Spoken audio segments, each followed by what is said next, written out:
Human-computer cooperation brings out the better angels of our nature. Reinforcement learning AI expert Rich Sutton believes that the ability to cooperate is an important part of what makes us human.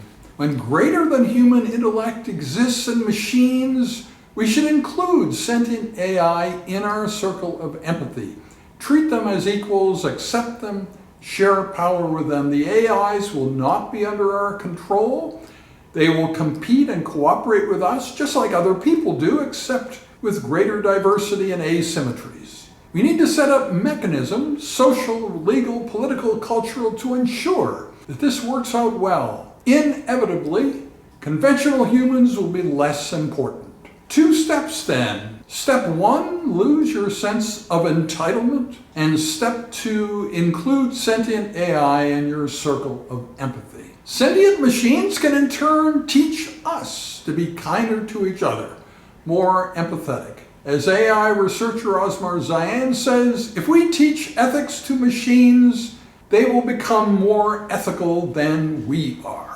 In his first inaugural address in 1861, Abraham Lincoln wrote these words about his fellow humans, but they equally well apply to our approach to sentient AI. We are not enemies, but friends. We must not be enemies. Though passion may have strained, it must not break our bonds of affection. The mystic chords of memory stretching to every living heart and hearthstone all over this broad land will yet swell the chorus of the union when again touched, as surely they will be, by the better angels of our nature. This video is about scientific and medical progress in the Banff classification of transplant pathology as depicted by graphs showing the top author networks and collaboration in 2012 and 2020, and scientific and medical progress in general in our connections between the past, present, and the future. And who influenced who? That has been endlessly speculated about in the past, but in the future can be proven using computerized data and artificial intelligence. The data from the Banff classification can be used as a metaphor for what is going on in science and medicine in general. Who is this video for? We hope it serves a dual purpose. On the one hand, will be of interest to transplant pathologists and transplant physicians and surgeons and students in transplantation. On the other hand, it will be of interest to students and faculty in other areas of medicine or outside of medicine entirely, and members of the general public with an interest in the history of medicine and the way in which that history will impact medicine of the future and how its impact can be rigorously studied using computer technology. What are we hoping the video will accomplish? Well, right now we have a very rarefied playing field. There's me, Kim Soles, in Edmonton, Canada, who knows the Banff classification and transplant pathology, talking with informatics and big data expert Srinivasan Ramachandran in New Delhi, India, who knows the PubMed minor computer program that can be used to analyze medical literature data through text mining, and the potential what computers in the future can do in general. We hope that this video will cause others to want to join in these big picture discussions with us. Our recent article, Nephrology History is Alive and Well and Helps Predict the Future, is assertion without proof. No matter how convincing you may find its arguments, computers and artificial intelligence can add new rigor for what has been up to now philosophical discussions about the importance of the past in planning the future. Medical specialties in general will cease to exist in the future. In the place of specialists, there will emerge a new kind of generalist. The generalist, the meta level, who will make determinations about which decisions are better made by machines and which by humans, and how the overall medical care system can work to everyone's benefit and to society's benefit. And what if Ray Kurzweil is right and this all plays out over 19 years rather than 193 years? well, then that would give special urgency to the arguments we are making in this video.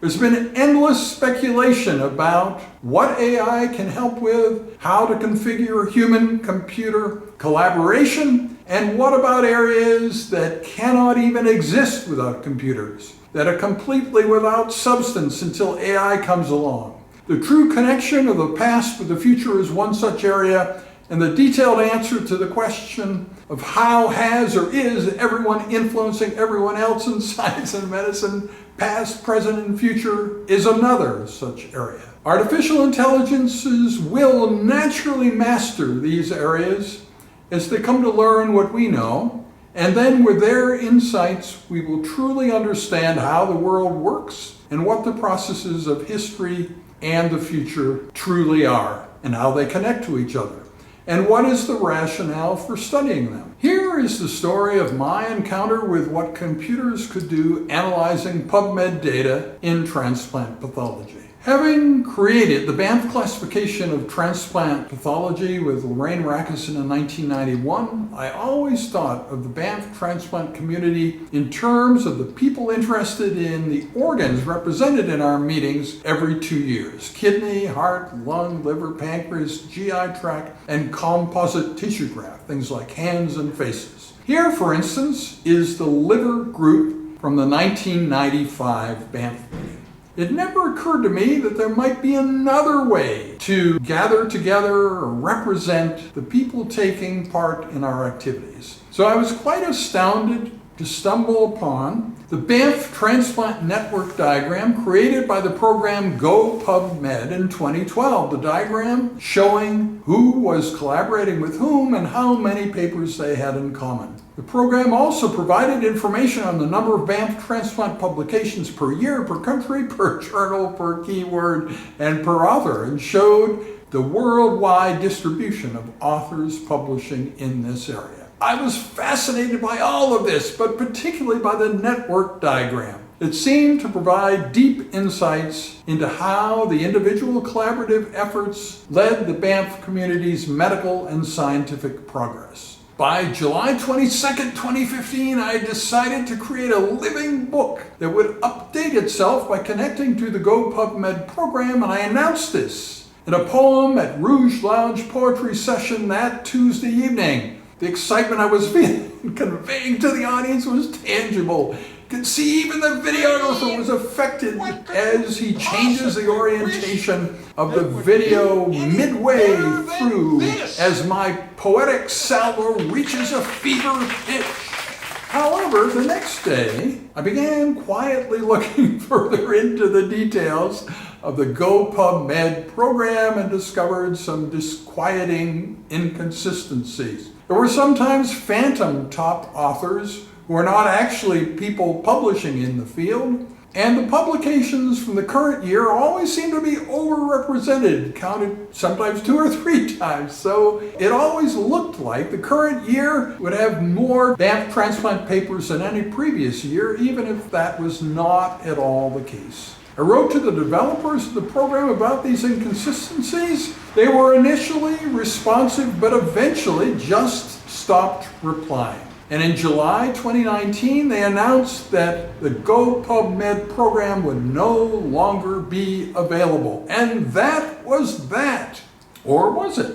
There is another program, PubMed PubReminder, that does not do anything graphical, but does all the other lists that GoPubMed used to do. And a simpler program, MedSum, that can do the top 10 authors. It always agrees with PubReminder on who the top 10 authors are. And finally, there's an open source program Srinivasan Ramachandran knows about, PubMed Miner, an R package with text mining algorithms to analyze PubMed abstracts. It's not quite clear at the moment exactly where PubMed Miner will take us, but we hope it will bring the better angels of our nature to transplant pathology and then to many other areas of medicine after that.